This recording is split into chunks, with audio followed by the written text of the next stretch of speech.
Le Parlement népalais et la maison du Premier ministre ont été incendiés par des centaines de manifestants. La veille, 19 personnes ont été tuées lors de manifestations réprimées par la police. On vous explique la crise au Népal. Le 4 septembre, le gouvernement népalais a pris une décision qui a déclenché la colère dans le pays. Le blocage de 26 plateformes en ligne, dont Facebook, YouTube, X et LinkedIn. 4 jours plus tard, des milliers de Népalais, plutôt des jeunes, sont descendus dans la rue.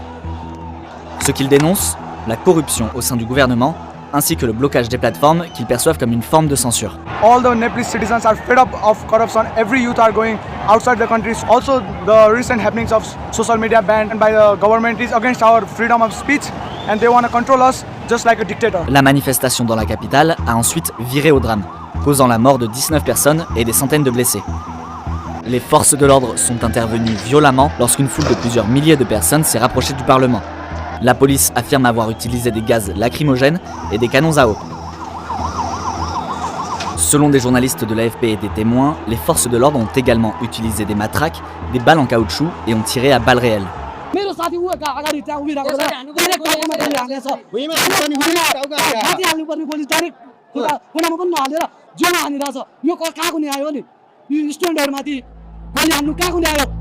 L'ONU a condamné cette répression.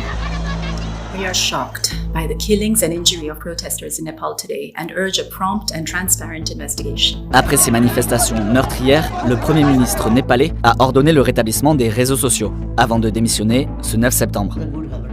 Cela n'a pas calmé la colère pour autant. Le même jour, des centaines de manifestants ont bravé le couvre-feu instauré le matin et ont incendié le Parlement, ainsi que le domicile du Premier ministre.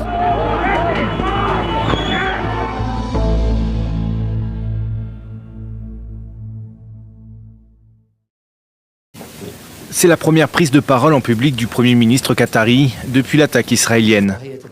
Et le Cheikh Al Thani n'entend pas se laisser impressionner. Le Qatar se réserve le droit de répondre à cette attaque flagrante et prendra toutes les mesures nécessaires pour y faire face. La médiation dans la diplomatie qatari fait partie de notre identité et se poursuivra. Rien ne nous dissuadera de continuer à jouer ce rôle dans toutes les questions qui nous entourent dans la région. Dans le monde, les condamnations de ces frappes israéliennes sont quasi unanimes, comme celle du président américain, pourtant principal allié d'Israël. Les États-Unis, qui disposent aussi de leur plus grande base militaire dans la région au Qatar, affirment ne pas avoir été prévenus par l'État hébreu. Je ne suis pas ravi. Je ne suis pas ravi.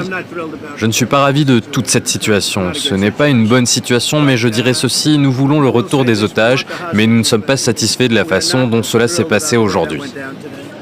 Voisins du Qatar, les Émirats arabes unis demandent au Conseil de sécurité de l'ONU de prendre les mesures nécessaires.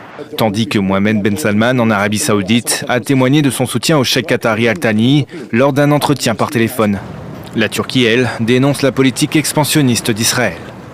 Le fait de cibler la délégation de négociation du Hamas alors que les négociations de cessez-le-feu sont en cours démontre qu'Israël ne vise pas à instaurer la paix, mais à poursuivre le conflit. En Europe, les condamnations sont également très claires. Emmanuel Macron évoque des frappes inacceptables. L'Allemagne et le Royaume-Uni dénoncent eux aussi une violation de la souveraineté de l'Émirat. Il y a la parade militaire réglée au cordeau. Les missiles, les avions de combat, les drones et les blindés. Armement dernier cri, exhibé pour certains pour la première fois. Une démonstration de force magistrale qui s'étale place Tiananmen et alentour, commémorant le 80e anniversaire de la fin de la Deuxième Guerre mondiale. Pour les Chinois, c'est la victoire sur le Japon agresseur, marquant aussi la naissance de la Chine populaire et communiste. Mais le spectacle est également en tribune. Si, en maître d'un monde non occidental, flanqué de Vladimir Poutine et de Kim Jong-un, image sans précédent, les dirigeants russes et nord-coréens élevés au rang d'alliés de premier ordre de cette Chine qui s'affiche en rival des États-Unis et du bloc occidental.